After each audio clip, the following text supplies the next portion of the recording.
Mkamate sana elimu, usimwache aende zake, mshike, maana yeye ni uzima wako. Hayo ni maneno kutoka kwenye kitabu cha Mithali sura ya 4 aya ya 13. Wewe baba, mama na wewe mlezi, hebu njoo utege sikio lako umsikilize mkurugenzi wa halmashauri ya mji Kasulu, Mwalimu Vumilia Julius Simbeye. Je, anasema nini kuhusu elimu?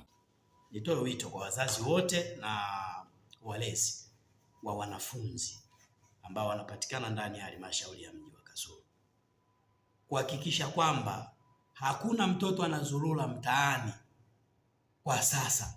Badala yake kila mwanafunzi anatakiwa awepo shuleni. Kama mwanafunzi ama mtoto ambaye anasoma shule anatakiwa kuwepo mazingira ya nyumbani, basi ni pale tu ambapo anakuwa ratiba ya shule inakuwa imekwisha. Sasa anarudi anaelekea nyumbani. Hapo ndo tunatarajia tuwaone watoto wakiwa wanatoka shule wanakwenda nyumbani kwa ajili ya mapumziko ili kujiandaa na siku nyingine ya masomo inayofuata.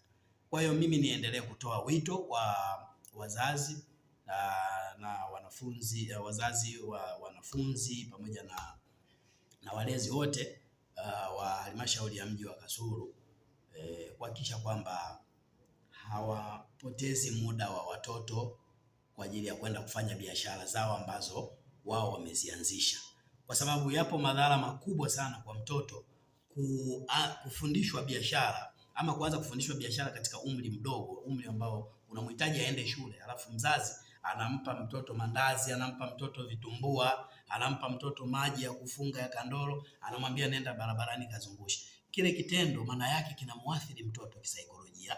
Kwanza anaacha kuipenda shule, manake tayari anaanza kushika noti. Sasa akishaanza kushika noti, pesa ni shetani wakati mwingine.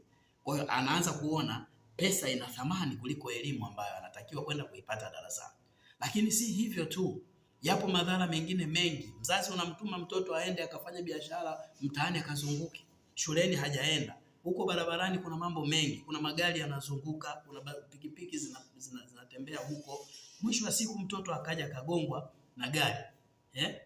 Alafu haja kwenda shule, yuko barabarani ameshika deli, anafanya biashara ya mzazi wake. Hapana, hii si sawa.